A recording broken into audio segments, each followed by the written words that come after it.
Well, today it's kind of a whiteout. You can't see very far.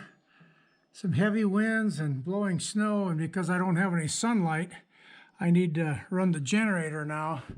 But it's been 10, 15 below zero the last few days, so I'm going to bring the generator into the lodge and get it warmed up so I can get it started, because it won't start when it's that cold. So got to get my solar going here sooner or later when the sun comes out, but for now we'll do this here.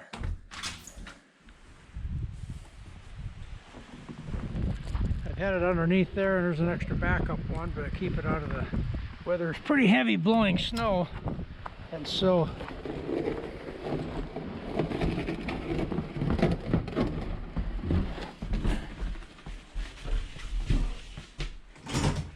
bring it in here first, and it's good old-fashioned winter out here now. Wouldn't want to be stuck out in the middle of nowhere. Blow pretty good.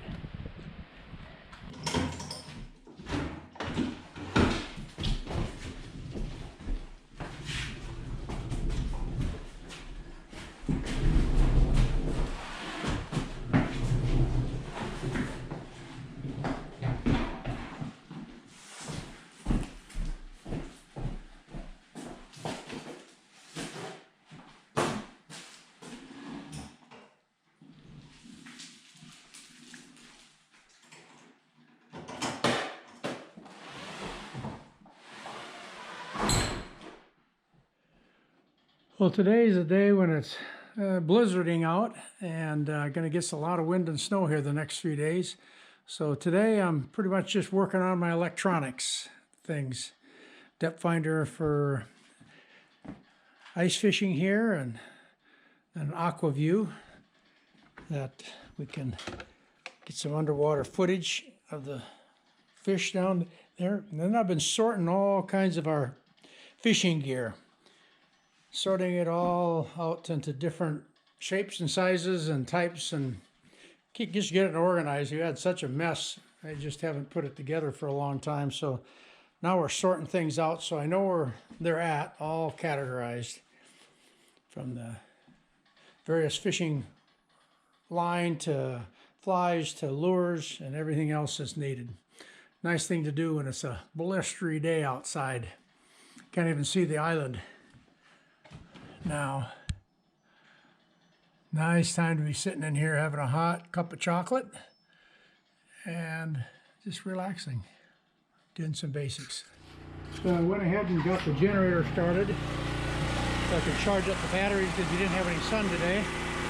And so that'll run now for a couple hours. That's quite a while. That runs 220 down into the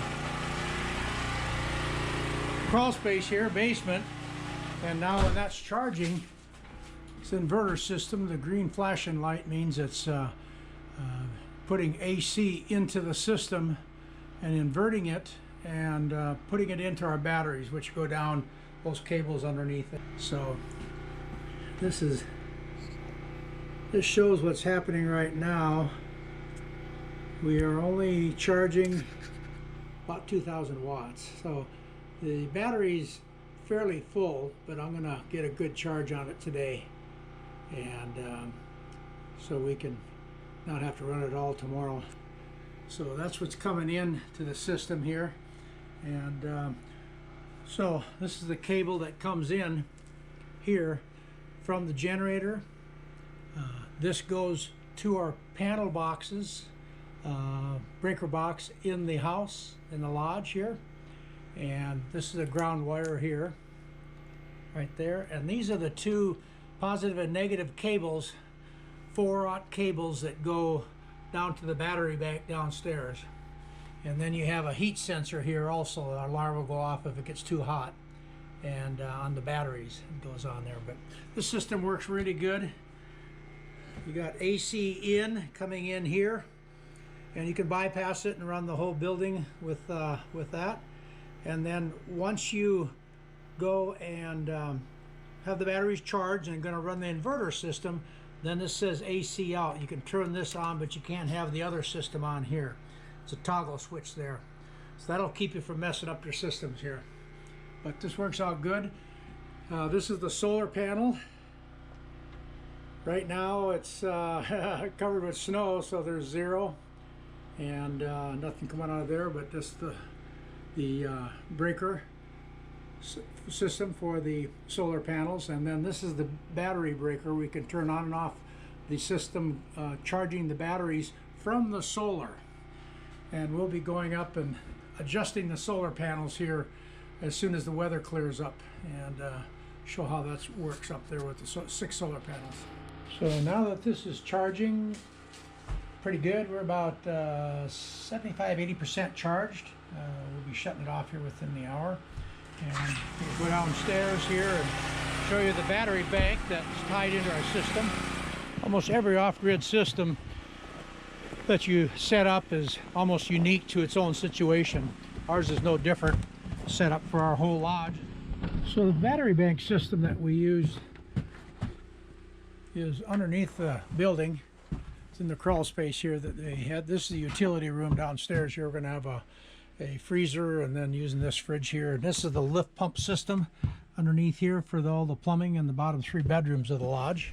And back in here is our crawl space, which will typically stay above freezing. And but it's been down to 20 below zero, 15 and 20 below zero the last couple of days, so it got just below freezing here last night.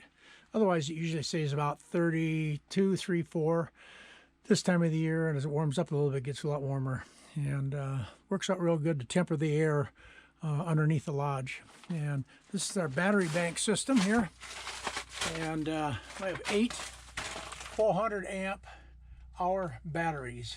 They weigh about 126 pounds each, and they are really store a lot of energy there.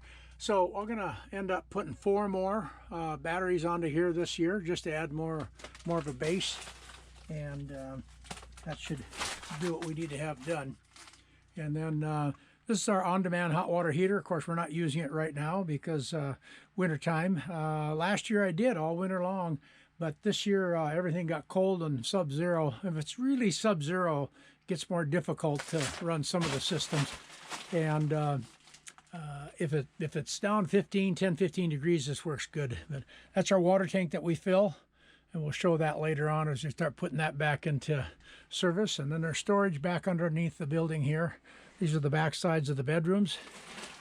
And so I have plenty of storage still down here. So this has pretty good tempered air down here underneath the lodge, so it isn't quite so much of a challenge to heat, but it works out good.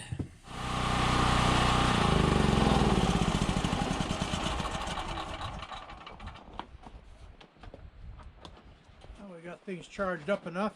Just connect it here and then bring the generator inside to keep it functioning in sub-zero weather here.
Right here, if you can see in the snow, a moose has been down here feeding right here and chewing on the ends of these. They nip off the ends of these and they can get up pretty high. Normally your ends here, they just browse here and there. Normally they look like that, but here they cut them off, chew them off and eat them up. All these have been all nipped, all the ends are nipped off. The new growth that they feed on, it's really highly nutritious for them, and they travel all over eating them.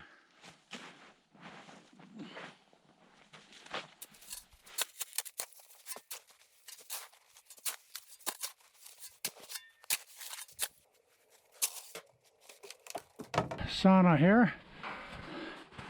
This is the entryway. In the summertime we got lots of bugs, so this is a screened in porch that we can change in and relax after taking a sauna. That's all screens there.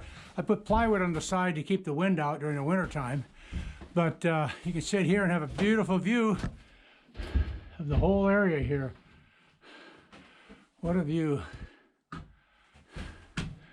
And right over here, there's a wood burning hot tub that'll be put in this summer, and we'll show you how that works as time goes on. But the two most important things you need to have besides having a cabin out here is an outhouse and a sauna. And this is our sauna we built a few years ago. We'll show you how we built this.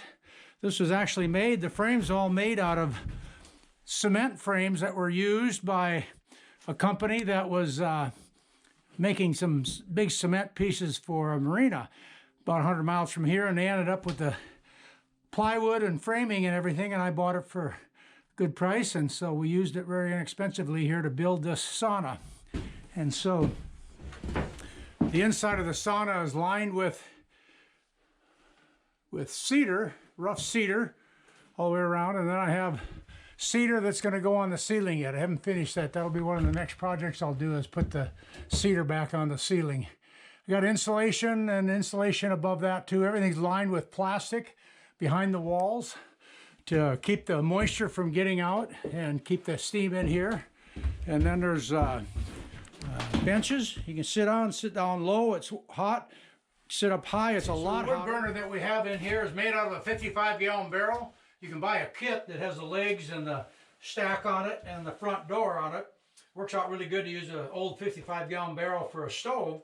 Then we lined it with a frame, metal frame with some chicken meshing here to hold the rocks in place. You got rocks all the way around the stove. And then I put a frame up here made out of wood to just a little extra safety feature so you don't burn yourself.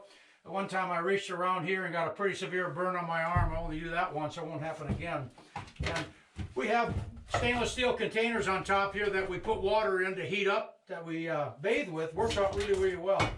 And when it gets as hot as you want it, you start putting water on the stove, it steams up and it gets all steamy in here. It's pretty nice. We get it usually around 160 degrees, and it'll really get you steamed up. On a cold day like today, I'm getting ready now to do a sauna here after a little bit, but it's really, really nice. You can sit up on the higher benches here and get real hot, down low to get cooler. And I put some foam on the floor here to stand on, because the floor gets pretty cold right at the bottom there. And this all works really good any time of the year. The two things that you should have besides a cabin in Alaska is you need to have an outhouse and you need to have a sauna. You gotta have a sauna. So I'll be getting the stove ready here, heat it up, get a fire going, and then get the water in here. And we'll show you that process for today, having a good sauna after a long, hard day work. So it ends up being a nice place. A lot of guys give me a hard time about having a window because privacy. Well, out here, I'm the only one out here. The only one that's going to look through the window here in the wintertime might be a moose, or in the summertime, a grizzly bear, but I'm not too worried about that.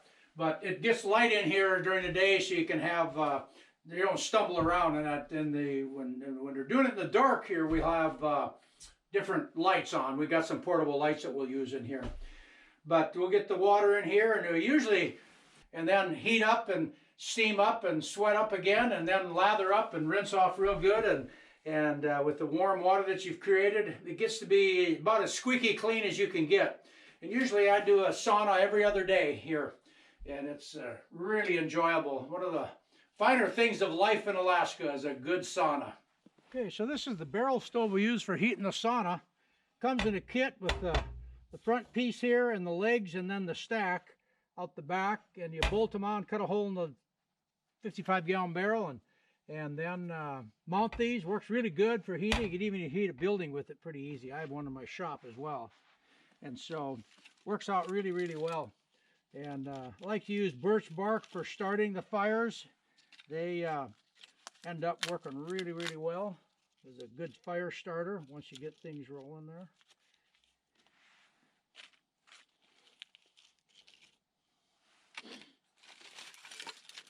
Then there's always lots of dead branches around here and there. And so we always pick up a few of those and use them. Trying to get things started there. Has some kindling.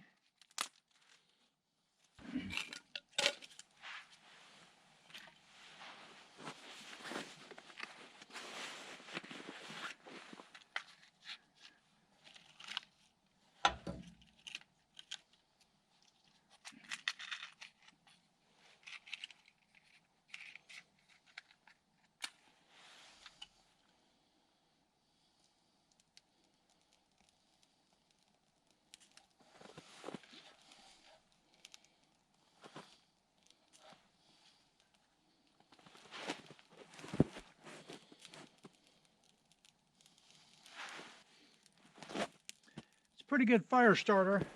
You got a little bit of birch bark, goes a long ways. Once that gets going, that's got a lot of natural tar in it that really burns. It gets things going. So all in all, by the time you start the sauna fire here, by the time it's hot enough, there's going to be about, I imagine, an hour and a half with this temperature outside. Pretty nice today. It's only about 15, 20 degrees. So pretty decent weather. When it's colder, the longer it takes the sauna to warm up. But we'll get this thing cooking and start getting some water in here.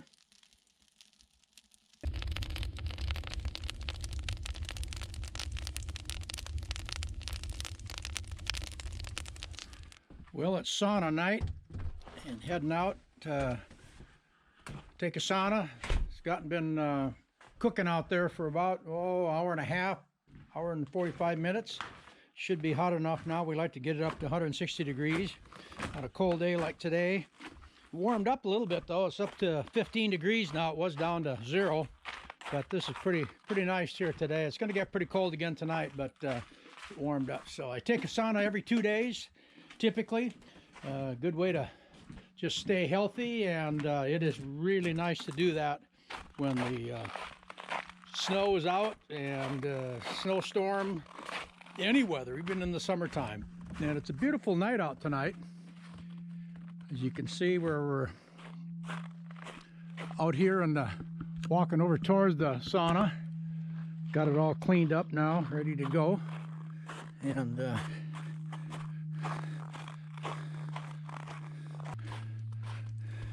everything's cooking.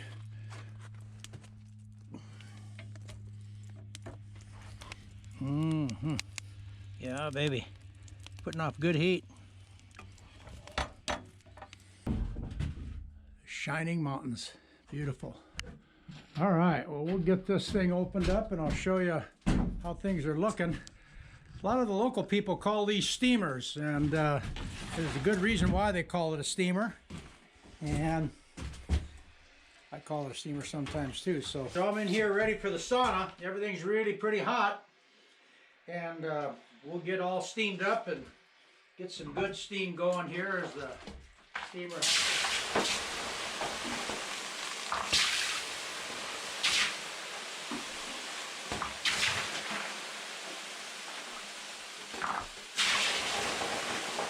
Just right for a steamer day.